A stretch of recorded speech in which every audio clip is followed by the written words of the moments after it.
जो ब्रजवासी हैं, जो भगवान के मित्र हैं, सब इंतजार करते हैं मेरा कन्हैया आ जाएगा। श्री उद्धव जी महाराज रथ पर पीताम्बर बांधकर पधारे हैं और जैसे ही देखा तो इनको लगा कि शायद कन्हैया ही आ गए हैं, इसलिए सारे दौड़ पड़े, महाराज कन्हैया आया है, कन्हैया आया है। उसी में महाराज एक बालक नन्हा सा कन्हैया का मित्र था, सबने कहा कि चलो कन्हैया आए दर्शन करते हैं, तो उसने कहा हम नहीं जाएंगे। क्यों? बोले परसों कह कर गए, बरसों बाद आए हैं, झूठ बोल कर गए थे, हम उनसे गुस्सा हैं, बात नहीं करेंगे। नहीं गया, सब तो दौड़ करके पधारे महाराज उद्धव जी के रथ के पास। फिर उस नन्हे मुन्ने बालक ने सोचा कि परसों कह कर गए तो बरसों आए हैं, अब अगर चले गए न जाने कब आए, इसलिए मौका जाने नहीं देना है। सो दौड़ पड़े, गए महाराज रथ को घेर कर खड़े हैं, देखा वहां कन्हैया नहीं है, श्री उद्धव जी महाराज विराजमान है। सो सब वापस जाने लगे। उद्धव जी ने कहा कि भैया मुझे कन्हैया ने ही भेजा है, आप सबकी सुधि लेने के लिए बताओ कि माँ यशोदा का महल किधर है। मुझे माँ यशोदा से मिलना है, मुझे गोपियों से मिलना है। महाराज ग्वाल वालों ने माँ यशोदा के महल का रास्ता बताया। श्री उद्धव जी महाराज रथ लेके आए, सुंदर से 85 महाराज दिव्य महल नंद बाबा का, जहां पर कन्हैया के बिना महाराज आंगन सुना है। माँ यशोदा कुछ नहीं करती, बैठी केवल कन्हैया को याद कर रही हैं। नंद बाबा बैठे हैं, समझा रहे हैं। महाराज सारी गोपियां अपने गृह कार्य नहीं करती, वो भी महाराज उसी दिन से बैठकर केवल कन्हैया को ही याद करती हैं, कोई कार्य नहीं। यहाँ आने के बाद में महाराज उद्धव जी ने जब ये दृश्य देखा तो कहा कि धन्य है। माँ यशोदा के पास में आए, प्रणाम किया और जोर से जैसे ही कहा माँ कैसी हैं आप, जैसे ही इतना जोर से बोला सो माँ यशोदा ने बड़े जोर से डांट लगाई उद्धव जी को, धीरे बोलो। क्यों? बोले मेरा कन्हैया पलने में सोया है, कहीं जग न जाए। इतना जैसे ही कहा तो श्री उद्धव जी ने कहा कि कन्हैया को तो मैं मथुरा छोड़ कर आया हूं। माँ कह रही वो पलने में सो रहे हैं। माँ कहती कि तुम्हें विश्वास नहीं होता ना, चलो दिखाती हूँ। उद्धव जी के हाथ को पकड़ा, लेकर सीधे गई और जब पलने की तरफ दिखाया, और जब पलने की तरफ माँ ने देखा तो माँ को याद आया कि कन्हैया तुम मुझे छोड़कर गए हुए बरसों हो गया। इतना सोचकर माँ पुनः गिरी और महाराज मूर्छित हो गई। श्री उद्धव जी महाराज नंद बाबा माँ को लेके आए, बिठाया। माँ पुनः श्री उद्धव जी महाराज के सामने विराजमान है। उद्धव जी महाराज के सामने माँ ने कन्हैया के किए हुए सारे लीलाओं का वर्णन किया, सब दिखाती गई। कन्हैया ने यहाँ माखन गिराया था, कन्हैया ने यहाँ दूध गिराया था, यहाँ मैंने कन्हैया को उखल में बांधा था। श्री उद्धव जी महाराज दर्शन कर रहे, रथ खड़ा है, गोपियां। एक गोपी ने कहा कि लगता है कोई विशेष आया है, कहीं ऐसा तो नहीं कि कन्हैया आया हो। यही सोचकर महाराज गोपियां यही सोच रही है कब बाहर आवे तो देखें। माँ यशोदा के पास में बैठ कर के महाराज श्री उद्धव जी ने भगवान के सुंदर वांगमय लीलाओं का श्रवण किया। माँ यशोदा से पूछा कि मुझे उन गोपियों से मिलना है। माँ बताओ कि गोपियां कहाँ रहती हैं। माँ ने बता दिया, सीधे मधुबन में जाओ, सारी गोपियां वहीं विराजमान है, 1 लाख गोपी हैं। सुखदेव जी कहते राजन सारी गोपियां बैठी है, महाराज चारों तरफ घेर करके बीच में श्री राधा रानी विराजमान है। सारी गोपियां अपनी अपनी बातें कहती। कोई गोपी कहती कि रात में सपने में कन्हैया आए और महाराज उन्होंने क्या किया, मेरे घर के सारे माखन महाराज चुरा के ले गए। एक गोपी कहती है कि हमने अपने घर में श्री सत्यनारायण भगवान की पूजा ठानी थी, कन्हैया अपने पूरे व्यवस्था को लेके आगे, कहे मुझे प्रसाद इसी समय चाहिए। हमने कहा जरा कम से कम सत्यनारायण जी की कथा तो हो जाने दो, फिर प्रसाद मिलेगा। प्रसाद न मिलने का जानते क्या किया महाराज, उन्होंने आकर के मेरी सारी व्यवस्थाएं इधर उधर कर दिया। एक गोपी कहती है महाराज मैं तो गैया लगाने जाली तो उससे पहले ही बछड़े को छोड़ दिया। आज कन्हैया मुझे इस स्वरूप में दर्शन दिए, आज कन्हैया मुझे ऐसे मिले। सारी गोपियों ने अपनी अपनी बातें करी। सारी गोपियों ने मिलकर श्री राधा रानी से कहा कि राधा हम सबके तो सपने में कन्हैया आए, हम सबने कह दी, अब तुम बताओ क्या तुम्हारे सपने में कन्हैया नहीं आते क्या? श्री राधा रानी एक बड़ी सुंदर बात, श्री उद्धव जी महाराज वृक्ष की आड़ में छुप करके बातें सुन रहे गोपियों की। राधा जी कह रही हैं कि आप सब धन्य हैं, कम से कम आपके सपने में कन्हैया आते तो हैं। और मुझे देखो कन्हैया जब से गए हैं तब से बैरन मुझे नींद ही नहीं आई। और जैसे ही महाराज श्री उद्धव जी ने बातें सुनी तो महाराज ज्ञान की पहली सीढ़ी खिसक गई और उन्हें कहा कि भगवान को गए बरसों हो गया, अभी तक सोई ही नहीं राधा रानी।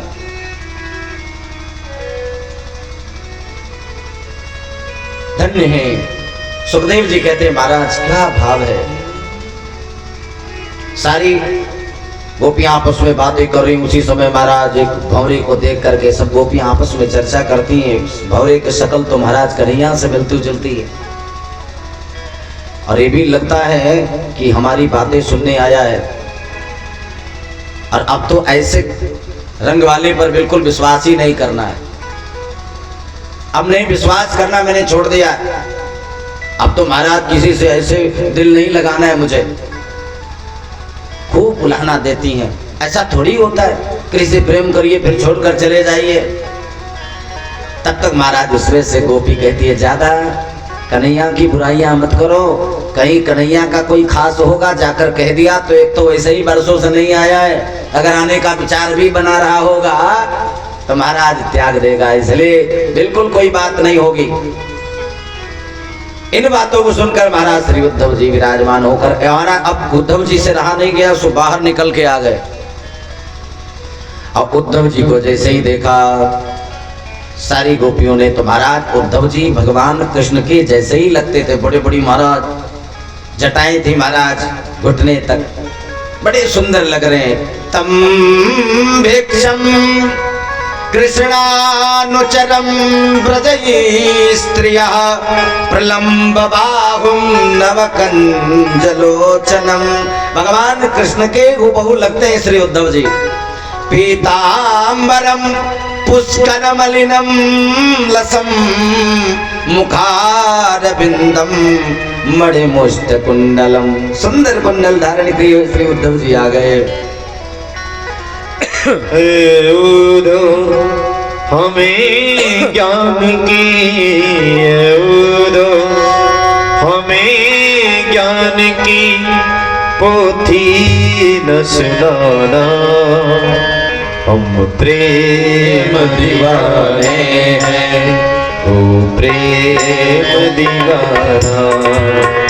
हम प्रेम दीवाने हैं, वो प्रेम दीवाना है। उद्धव हमें ज्ञान की, है उद्धव हमें ज्ञान की पोथी न सुनाना। हम प्रेम दीवाने हैं, वो प्रेम दीवाना।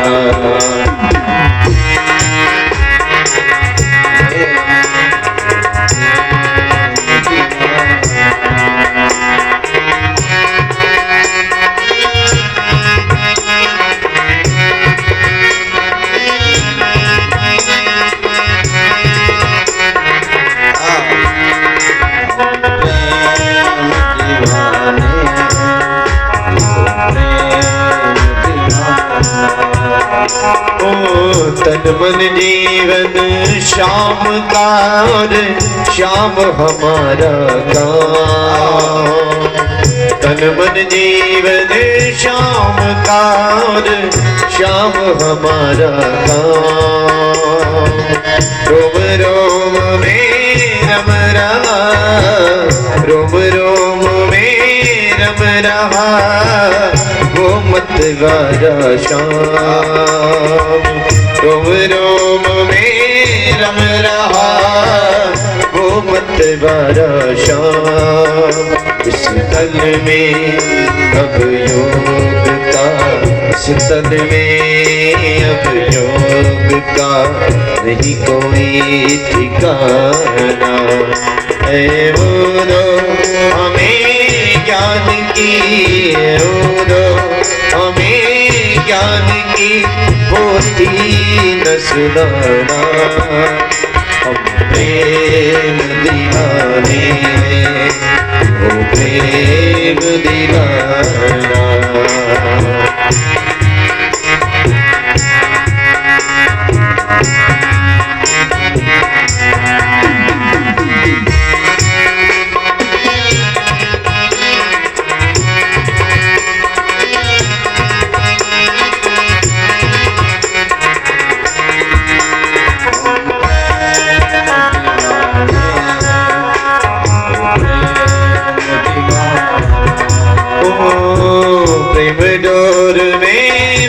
रहा जीवन का संयोग, प्रेम डोर में बंध रहा जीवन का संयोग।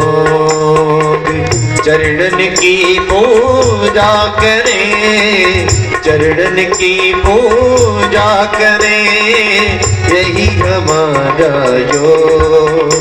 कानों में रहे गूंजता, कानों में रहे गूंजता पंछी का तराना। है वो दो हमें ज्ञान की, है वो दो हमें ज्ञान की वो भी न सुनाना। हम प्रेम दीवाने हैं, वो प्रेम दीवाना। प्रेम दीवाने हैं, वो प्रेम दीवाना। है वो दो हमें ज्ञान की, है वो दो हमें ज्ञान की होती न सुनाना। हम प्रेम दीवाने हैं, वो प्रेम दीवाना। हम प्रेम दीवाने हैं, वो प्रेम दीवाना। हम प्रेम दीवाने हैं, वो प्रेम दीवाना। महाराज श्री उद्धव जी गोपियों के बीच में विराजमान हो गए। गोपियों ने देखा कृष्ण जैसा स्वरूप। उद्धव जी ने गोपियों को प्रणाम किया। गोपियों ने कहा कि आपका परिचय। उद्धव जी ने अपना परिचय दिया। मैं कन्हैया का मित्र हूँ, महाराज बृहस्पति शिष्य, मेरा नाम उद्धव है। मुझे कन्हैया ने भेजा है। क्यों भेजा है? बोले सुधि लेने के लिए। गोपियां मुस्कुराई। कहीं ऐसा तो नहीं कि कन्हैया इसलिए भेजा हो कि जाकर के देखो गोपियां जो अनन्य प्रेम करती हैं वो मुझे केवल मेरे दिखावे से करते हैं कि आज भी उनका प्रेम विद्यमान है। उद्धव, अगर तुम ये देखने आए हो तो जाकर के अपने कन्हैया से कहना कि जो प्रेम हमने किया है ये कोई साधारण नहीं है। आज हमने किया कल बदल जाए। प्रेम की परिभाषा को ही आज के समय में लोगों ने बदल दिया। प्रेम तो गोपियों ने किया, प्रेम तो ब्रजंगनाओं ने किया, ब्रज के वासियों ने किया। महाराज श्री उद्धव जी कहते हैं कि नहीं नहीं, आप सब तो परिवार वाले हैं। बहुत सारी गोपियों का जिनका विवाह हो गया, बच्चे हैं, परिवार है। आप सब महाराज कोई कार्य नहीं करती, यही बैठ करके कन्हैया का स्मरण करती हैं सुबह से लेकर शाम तक। आप अपने मन को गोविंद से हटाकर अपने महाराज गृहस्थ की तरफ बढ़ाओ, अपने परिवार की तरफ बढ़ाओ। परिवार की भी व्यवस्था है। ऐसा भी हो सकता है कि महाराज अपनी व्यवस्था को भी देखो, एक मन उधर भी रखो। और रही बात कृष्ण की, कृष्ण का भी स्मरण करते रहो। सारी गोपियां मुस्कुराई, बोली उद्धव जी महाराज से, मैंने तो सुना था कि आप ज्ञानियों में अग्रण्य हैं, एक बात बताइए, किसी के पास में कितने मन होते हैं? बोले मन तो एक ही होता है। उद्धव उदो मन ना भयो 10-20, एक ही तो मन है। और इस मन को मैंने गोविंद पे लगा दिया। मेरे मन को गोविंद चुरा ले गए, मेरे चित्त को गोविंद चुरा ले गए। अब बताओ, एक ही मन था, गोविंद लेके चले गए।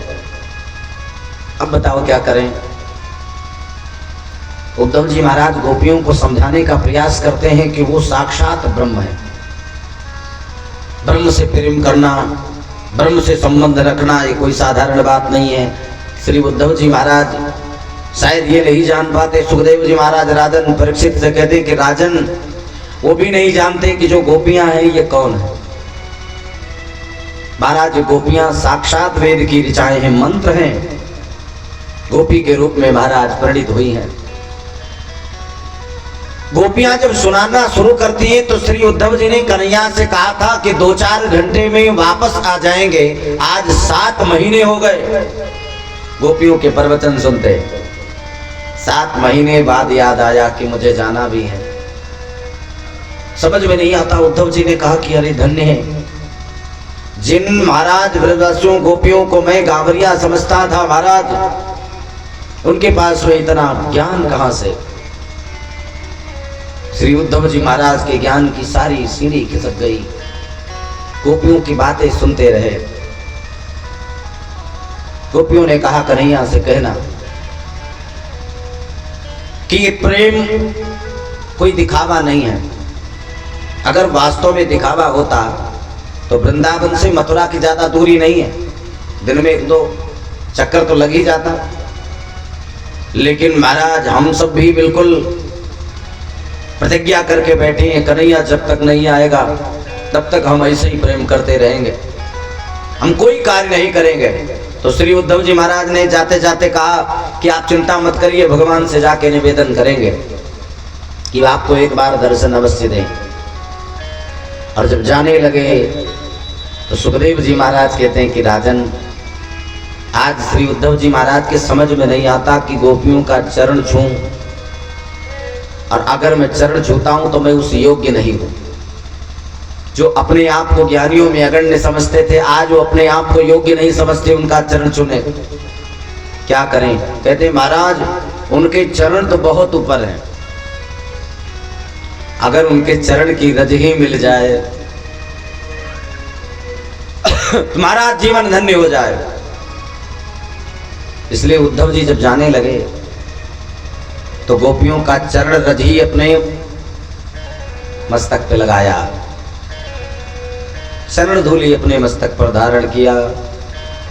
सुखदेव जी कहते हैं राजन, नंद ब्रजये स्त्रीणाम पादरेणुम भीक्षण सह यसाम हरि कथोत गीतम पुनात भुवनत्रयम्। महाराज गोपियों के चरण रज को ही कन्हैया महाराज उद्धव जी ने मस्तक पर धारण किया और महाराज सीधे रथ लेकर के मथुरा आए। कन्हैया ने जैसे ही महाराज उद्धव जी को देखा तो मुस्कुराए और कहा कुशल है। क्या हो गया भैया?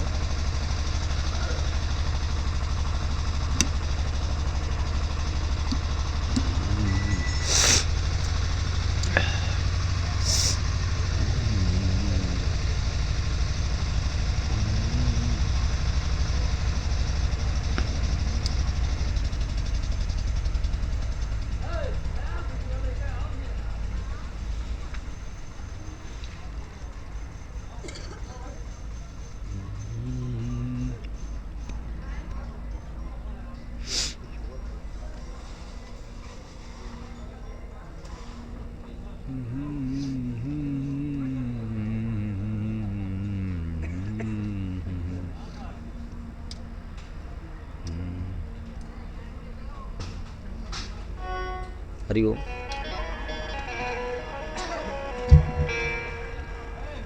हरि ओम। हरिओम। प्रेम से बोलो जय श्री राधे। जय श्री राधे। महाराज श्री उद्धव जी शरण रज की धूली लगाई, सीधे कन्हैया के पास आए। कन्हैया ने जब उद्धव जी से पूछा कुशल है,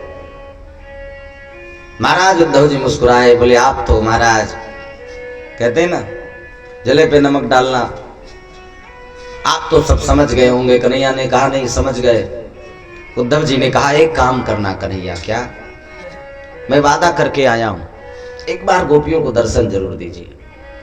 भगवान मुस्कुराए, बोले उद्धव तुम्हें लगता है मैं उन गोपियों के पास, उन ब्रज महाराज में रहने वाले जितने ग्वाल बाल माँ यशोदा नंद बाबा, मैं हमेशा उनके पास में रहता हूं, और तुम देखना चाहते हो श्री उद्धव जी को भगवान ने दिव्य झांकी का दर्शन कराया।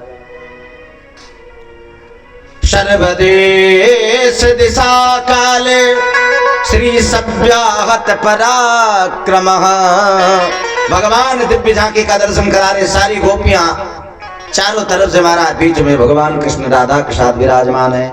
श्री उद्धव जी महाराज प्रणाम करते हैं, धन्य है महाराज श्री कृष्ण भजम। भगवान को प्रणाम किया। भगवान कहते मैं कभी विलग नहीं रहता। भगवान से जो प्रेम करता है ना, स्नेह करता है, भगवान कहते हैं मैं कभी उनको, एक बात ध्यान रखिए, भगवान कहते हैं देखिए भगवान का मिलना सरल है, लेकिन भगवान के भक्त का मिलना सरल नहीं है। कोई लाख उपाय भले ही करे कि सरोज शिला पे खिलेंगे नहीं। कोई लाख उपाय भले ही करे कि सरोज शिला पे खिलेंगे नहीं। कोई चाहे कि पत्थर पर फूल उगा दें, उगेगा? कोई लाख उपाय भले ही करे कि सरोज शिला पे खिलेंगे नहीं। प्रभु आके अगर मिल जाएं, लेकिन बंदे ये उनके मिलेंगे नहीं। भगवान का मिलना सरल है, लेकिन भगवान के भक्त का मिलना बड़ा कठिन है। भगवान ने कुब्जा से वादा किया, भगवान ने क्रूर जी से वादा किया था। जब क्रूर जी लेके आए तो क्रूर जी ने कन्हैया से निवेदन भी किया कि आप हमारे घर चलिए। तो कन्हैया ने कहा था नहीं, जिस कार्य के लिए आए पहले उसको करेंगे फिर आएंगे। कुब्जा ने भी निवेदन किया था। अब भगवान ने कुब्जा पर कृपा करी, कुब्जा के घर भगवान पधारे।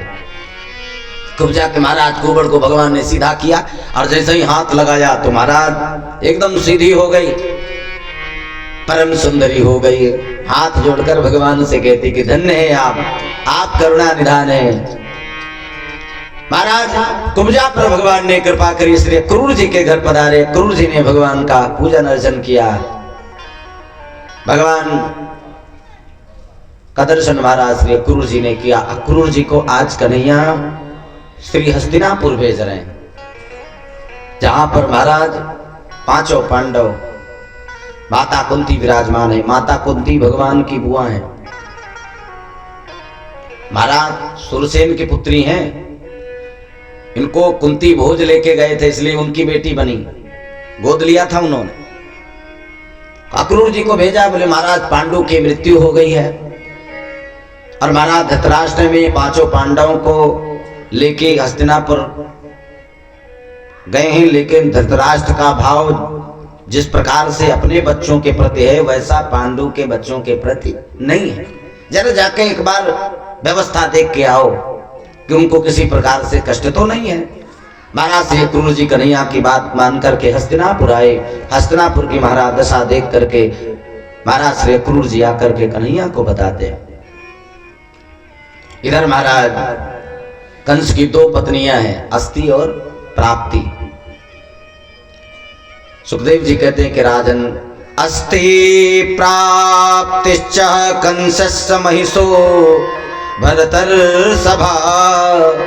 महाराज भृते भरतरम द्रुक्षेत ईश्वतम सप्तुर्गृहान। महाराज कंस की दोनों पत्नी अस्ति और प्राप्ति अपने पिता श्री जरासंध के पास में जाती। कंस की मृत्यु हो गई तो गई, और महाराज कंस से रो रो कर सारी बात महाराज जरासंध से बताई।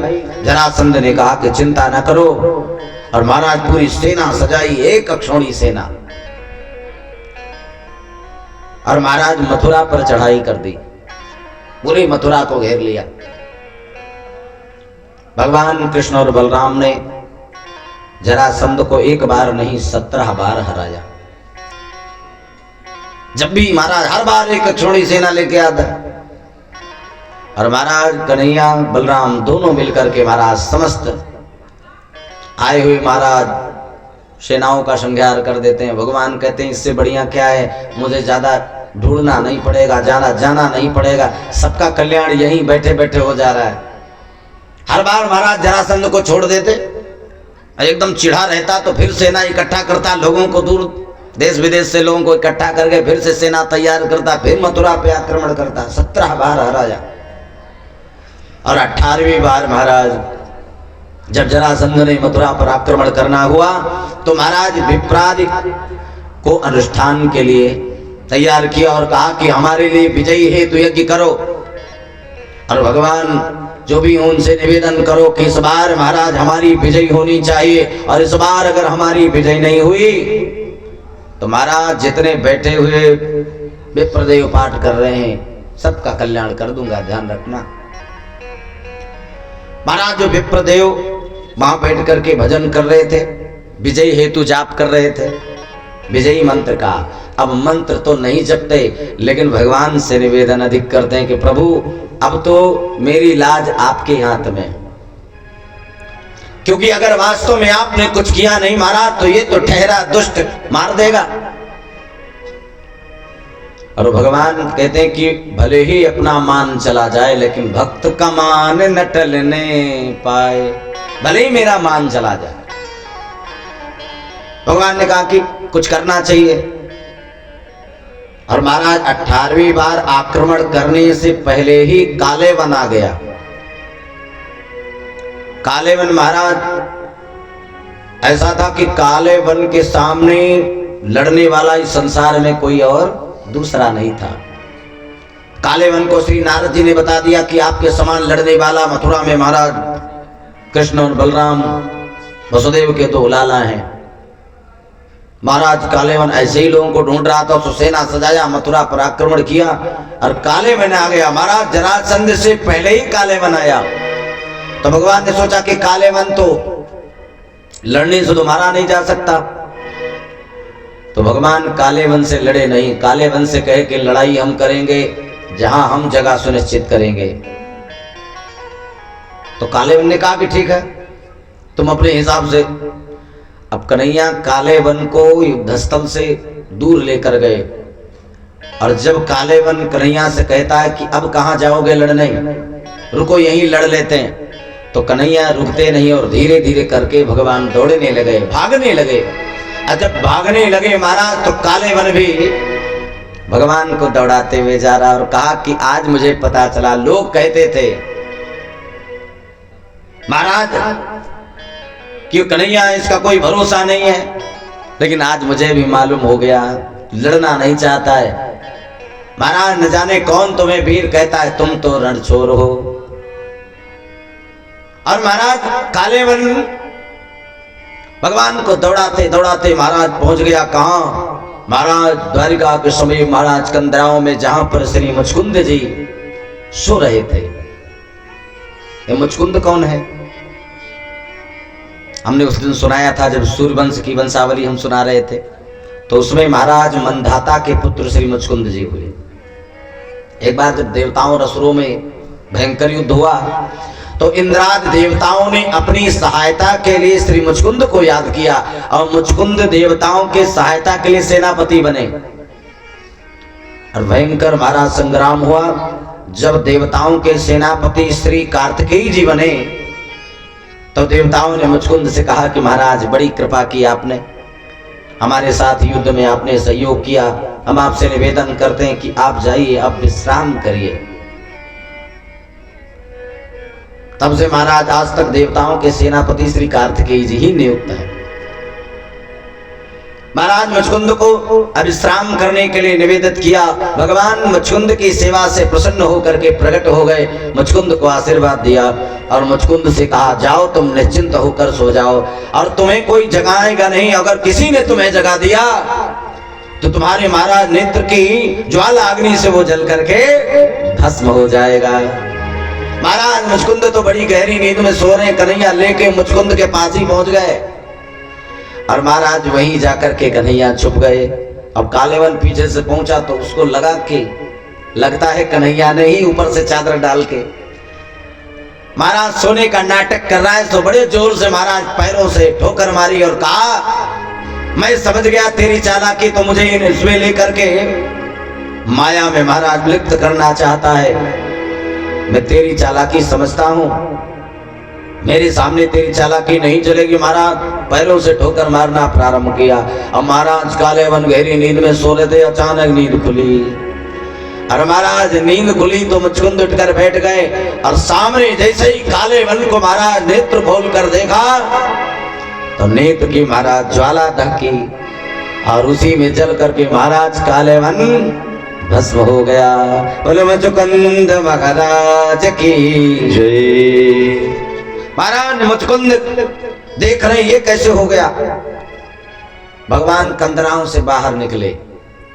अब जैसे ही भगवान को देखा तो मुचकुंद ने कहा कि आपको देख करके, आपकी अलौकिक छवि को देख करके मेरा मन करता है कि आप कुछ विशेष हैं, आप अपना परिचय दीजिए। भगवान ने अपना परिचय दिया।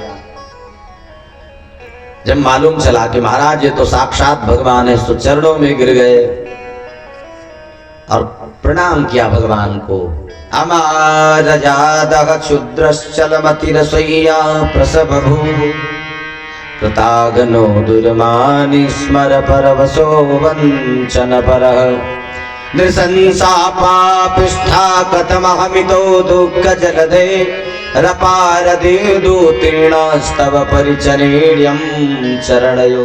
प्रणाम किया भगवान ने, मुचकुंद को आशीर्वाद दिया। महाराज मुचकुंद दक्षिण दिशा की तरफ जाकर के महाराज भगवान के ध्यान कर ले प्रस्थान कर गए। भगवान आए, अब बलराम जी से कह रहे हैं कि भैया एक काम करते हैं क्या। बोले कालेवन तो जल करके भस्म हो गया, जरासंध आ रहा है आक्रमण करने, काम करते हैं भाग चलते हैं। कहाँ चलोगे। बोले द्वारिका बसाते हैं। तो बलराम जी ने कहा क्यों भाग चलते हैं। और उस जरासंध के डर के मारे हम भाग चले जिसको हमने 17 बार हराया हो। लोग क्या कहेंगे कन्हैया। भगवान ने कहा इसकी चिंता मत करो, लोग क्या कहेंगे इसकी चिंता मत करो। ज्यादा लोगों की बातें सुनोगे तो कुछ नहीं कर पाओगे। अब मुझे लोगों की नहीं सुननी है। फिर बोले अब उनकी सुननी है जो हमें यहां से मानते हैं, जो अंतरात्मा से प्रेम करते हैं। वो विप्रदेव जो अनुष्ठान में बैठे हैं मुझे स्तुति कर रहे हैं कि मेरी लाज रखो। अब मुझे चिंता नहीं। हजारों नाम है, कोई माखन चोर कहता है भैया अगर किसी ने रणछोड़ भी कहा तो कोई फर्क पड़ने वाला नहीं है। चल करके द्वारिका बसाते हैं। महाराज श्री विश्वकर्मा जी को आदेश दिया, सुंदर द्वारिका बनाई महाराज, बड़ी सुंदर। और भगवान दाऊ भैया इत्यादि महाराज सबको लेकर के द्वारिका में विराजमान हो गए। बोले द्वारिकाधीश भगवान की जय। महाराज द्वारिकाधीश द्वारिका में विराजमान हो गए। इधर जरासंध सेना लेकर आया, पता चला कन्हैया तुरंत छोड़कर भाग गया। अब सबसे कहते हुए जा रहा है, देखा आपने हमारे डर के मारे कन्हैया रण छोड़कर भाग गया। सुखदेव जी कहते हैं कि धन्य 17 बार हराया, उसकी मुझे एक बार भी चिंता नहीं। एक बार कन्हैया छोड़कर भाग गए तो सबसे गाता फिरता है कि हमने कन्हैया को हरा दिया। सारे विप्रदेव जो अनुष्ठान में बैठे थे उनके प्रति उनका भाव जगा। जिस संतों का ब्राह्मणों का महाराज सम्मान नहीं करते थे, सम्मान बढ़ा। उनको खूब महाराज विधिवत विदाई करी और कहा किसी प्रकार की कोई कमी नहीं रहनी चाहिए। उसी दिन से महाराज ब्राह्मणों के प्रति उसका भाव जगा। संतों के भगवान ने कहा चलो कम से कम इसी बहाने इसका भाव तो जगा। भगवान द्वारिकाधीश द्वारिका आ गए। द्वारिका में विराजमान होकर के भगवान यहीं से अपने लीला का महाराज श्री बलराम जी का विवाह द्वारिका से हुआ। रेवत नाम के राजा की पुत्री रेवती के साथ श्री बलराम जी का विवाह संपन्न हुआ। महाराज बलराम जी का विवाह तो हो गया, अब कन्हैया का विवाह होना चाहिए, लेकिन भगवान अपने मुख से कैसे कहें कि हमारा विवाह कराइए। एक दिन भगवान द्वारिका में विराजमान थे तो महाराज एक विप्रदेव कुंडनपुर से पाती लेके आए, पत्रिका। ये पत्रिका महाराज कुंडनपुर से आई है। कहां से? बोले राजसेद भीष्म को नाम। महाराज भीष्मक नाम के राजा के यहां से पाती आई है। महाराज जिनके 5 बेटे हैं, सबसे बड़े बेटे का नाम है रुक्मी, और महाराज उन्हीं के यहां जन्मी महाराज प्रगति श्री रुक्मणी जी ने पत्र लिखा है, और ये पत्र प्रेम का पत्र है। रुक्मणी जी ने कभी भगवान को देखी नहीं थी, लेकिन लोगों के मुखार बिंदों से सुनती थी कि कन्हैया का वर्चस्व, भगवान का ऐश्वर्य, भगवान की महाराज वीरता की बातें सुनती थी। तो उसी समय उन्होंने संकल्प कर लिया था कि मैं कन्हैया को अपने पति रूप में स्वीकार करूंगी, मैं कन्हैया को ही वर्ण करूंगी। और सब चाहते थे। महाराज 5 बेटे होने के बाद भी एक भी बेटी नहीं थी। महाराज भीष्मक सोच रहे कि हमारे घर भी एक कन्या होती। एक दिन महाराज विचरण कर रहे थे तो महाराज नदी के तट पर ही महाराज कमल के ऊपर माता लक्ष्मी स्वरूप श्री रुक्मणी जी को प्राप्त किया, लेके आए वहां से। सुखदेव जी कहते हैं राजसेद भीष्म को नाम विदर्भर्पतिर्महान् तस्य 5 भवन पुत्रा कन्यका च वरानन। सबकी इच्छा है कि मेरी बेटी का वर कन्हैया ही हो, लेकिन भाई नहीं चाहता। रुक्मी बड़ा था घर में, उसी की चलती थी। वो चाहता था महाराज अपने मित्र शिशुपाल के साथ रुक्मणी का विवाह हो, लेकिन इनकी जो भाभी जी थी बहुत मानती थी। रुक्मणी जी ने उनसे कहा मैं क्या करूं? तो उन्होंने कहा कि काम करो, तुम अगर वास्तव में प्रेम करती हो तो एक पत्र लिखो, अपने पुरोहित जी को दो कि ले जाकर के द्वारिकाधीश को दें। अगर सच में महाराज कन्हैया आपके प्रेम पत्र को पढ़ा तो मुझे विश्वास है कि आपको लेने अवश्य आएंगे। धन्य है। विचार करिए कि जिसने कभी किसी को देखा ही ना हो, यहां देखने के बाद में प्रेम संबंध बिगड़ जाता है। और रुक्मणी जी ने देखा ही नहीं, बिना देखे ही पत्र लिख दिया और कहा कन्हैया जब उस पत्र को पढ़ रहे हैं तो उसमें लिखा है, रुक्मणी जी कह रही हैं कि आप सोच रहे होंगे कि मैंने आपको कभी देखा नहीं, फिर भी मैं आपसे प्रेम कर बैठी। तो ये सही बात है कृष्ण, मैंने एक प्रतिज्ञा और करी है, ज्यादा कुछ नहीं लिखती। अगर आपने मुझे अपना पत्नी रूप में स्वीकार नहीं किया तो मैं प्राण दे दूंगी, लेकिन किसी और के साथ विवाह नहीं करूंगी।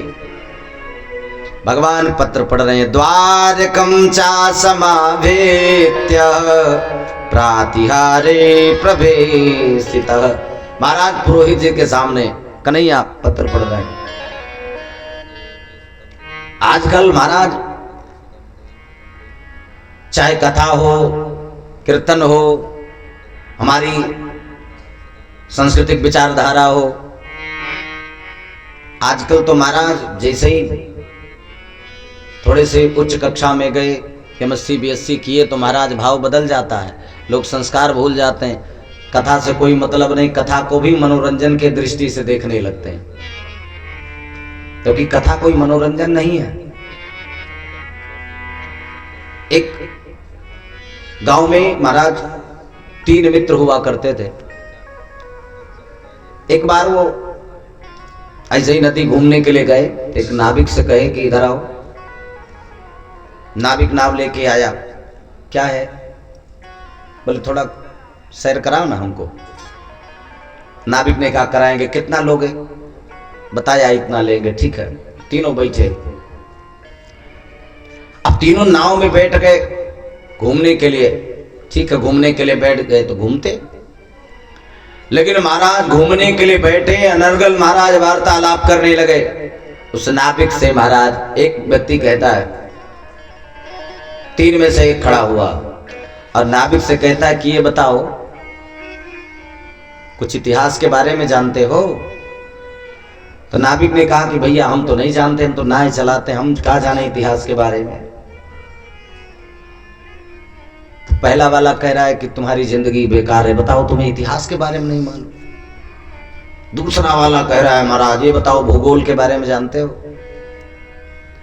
बोले हमने कह दिया कि मैं विद्यालय नहीं गया, मैं कभी मुझे नहीं मालूम न तो इतिहास के बारे में न भूगोल। दूसरा वाला कह रहा है तुम्हारी जिंदगी बेकार है, बताओ तुम्हें भूगोल के बारे में नहीं पता।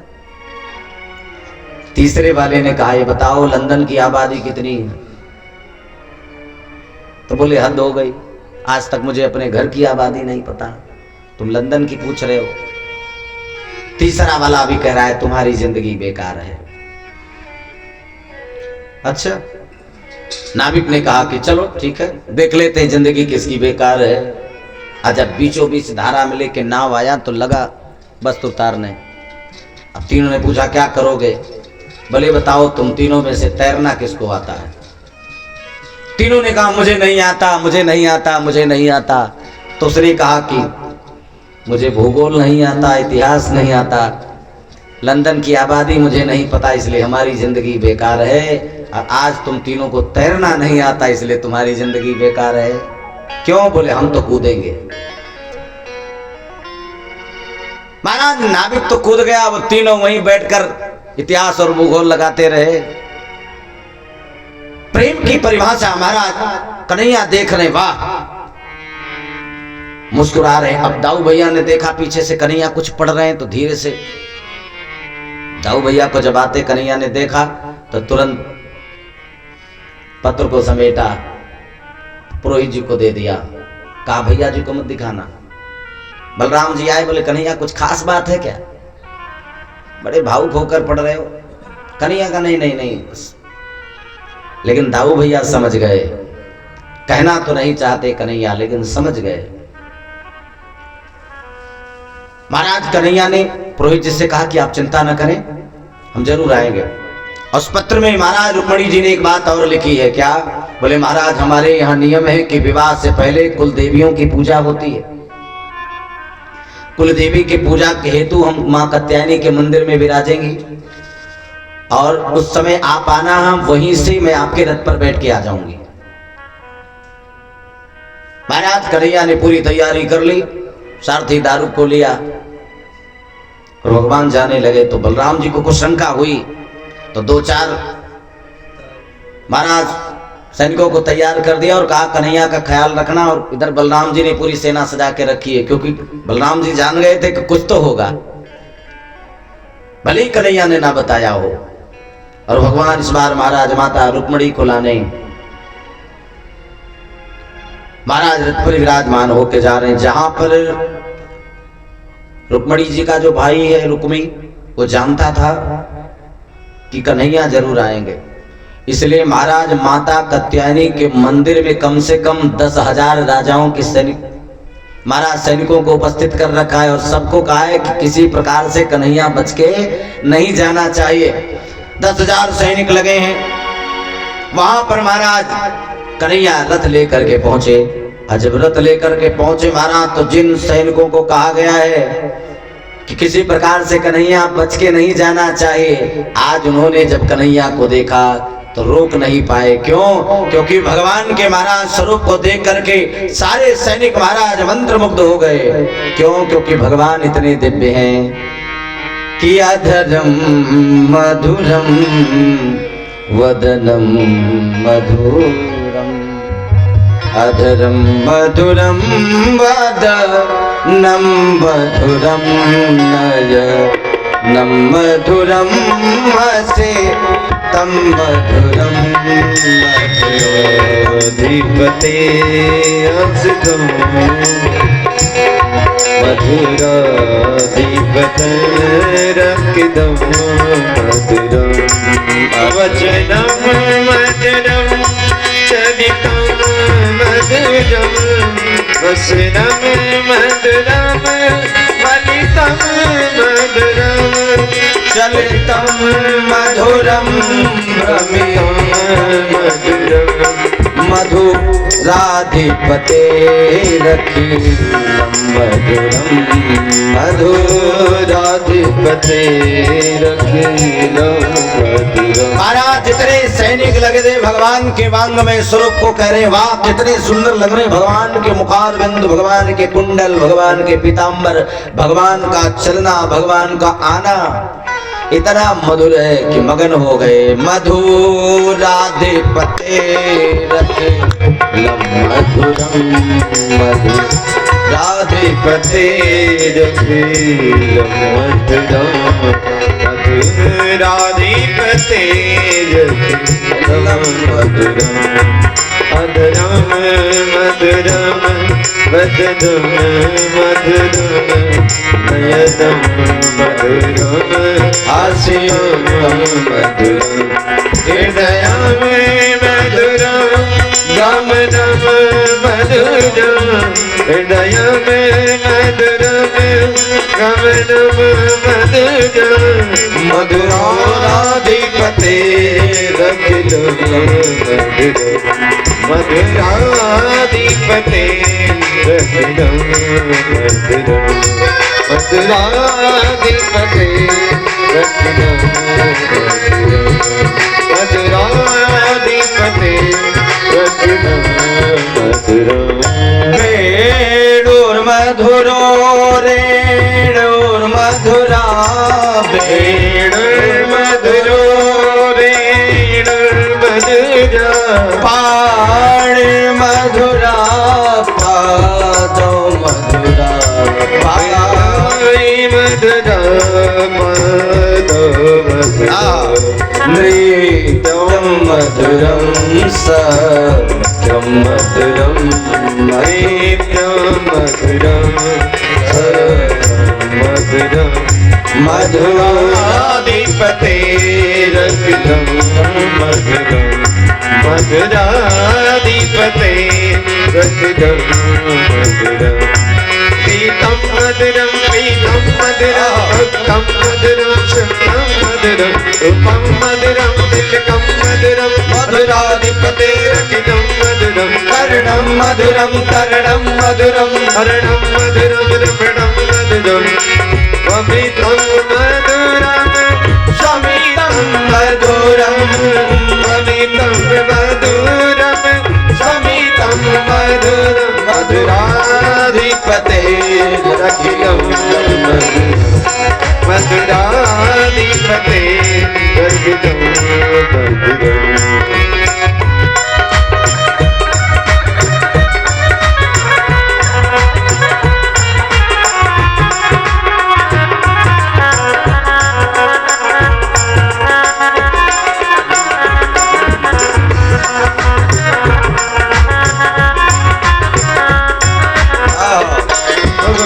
मधुरा माला मधुरा यमुना मधुरा बीजी मधुरा फलिनं मधुरं कपिलं मधुरं मधुराधिपते रखिलं मधुरं गोपी मधुरा लीला मधुरा युक्तं मधुरं भुक्तं मधुरं इष्टं मधुरं श्रेष्ठं मधुरं मधुराधिपते रखिलं मधुरं मधुरा मधुरा कामो मधुरा यष्टिर्मधुरा मधुरं फलितं मधुरं फलितं मधुरं तलितं मधुरं फलितं मधुरं मधुराधिपते रखिलं मधुरं मधुराधिपते रखिलं मधुरं मधुराधिपते रखिलं मधुरं मधुराधिपते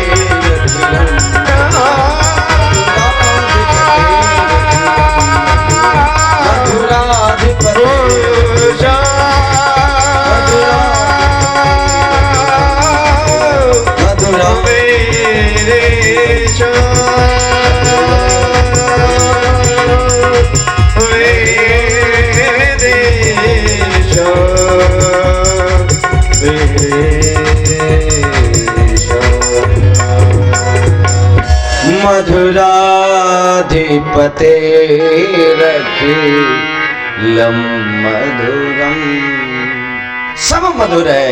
सारे सैनिक देख करके मंत्र मुग्ध हो गए। अब जिस कार्य के लिए लगाए गए थे वो काम भूल गए।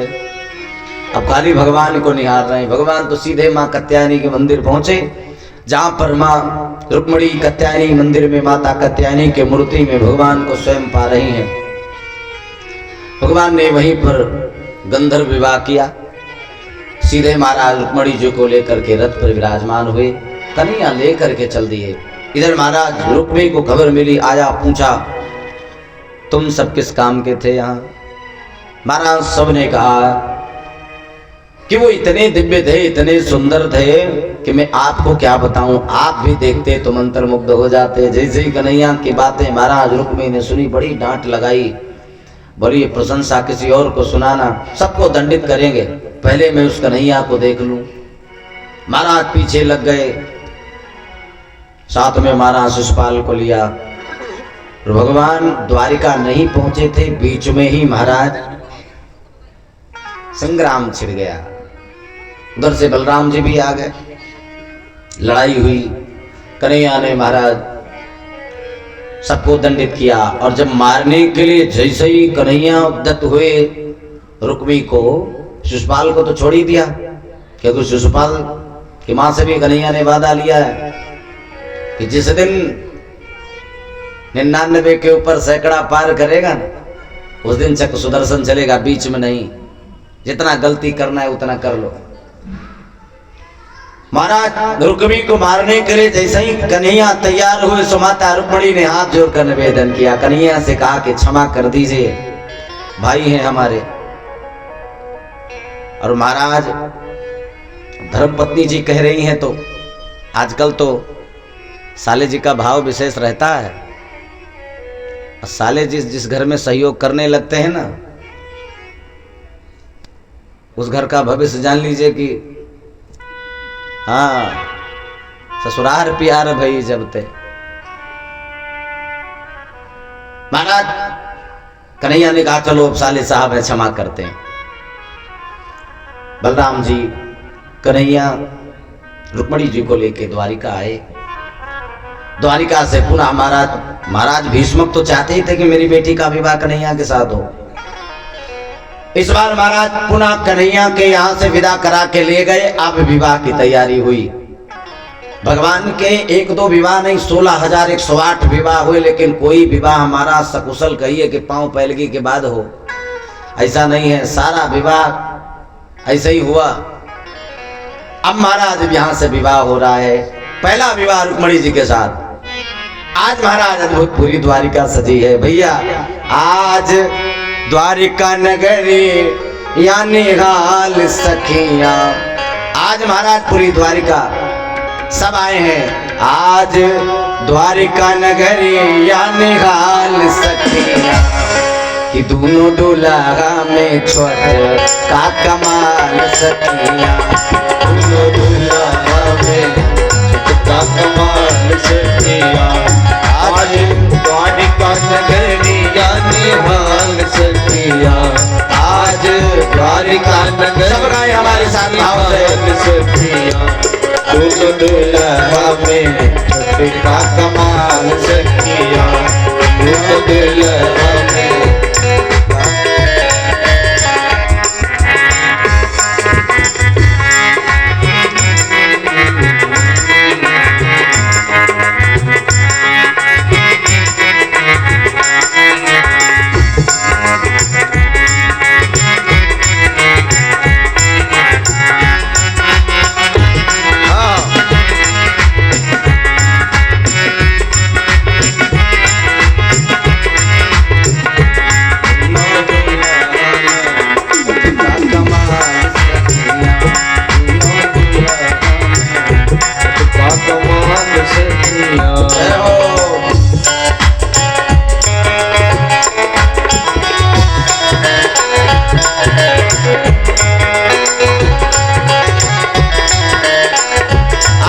बांके बिहारी लाल दुल्हा सरकार बने हैं। माथे मुकुट मैया कुंडल शोभे, बड़ी मोरिया कुंडल सोहे कनवा रानी दुल्हनी नयनवा राजदार करे रानी दुल्हनी नयनवा माथे पे पंख सोहे भाल सखिया ओ माथे पे पंख सोहे भाल सखिया दोनों दुल्हा में छटका कमान सखिया दोनों दुल्हा में छटका कमान सखिया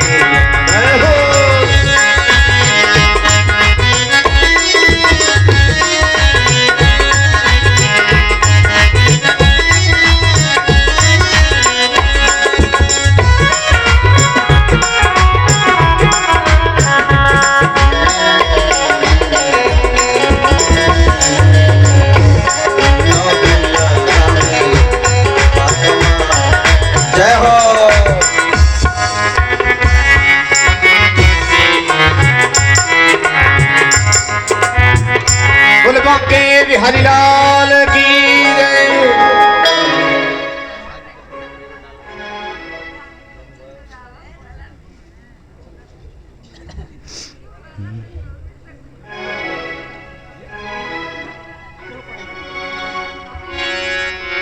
आओ मेरी सखियों मुझे मेहंदी लगा दो,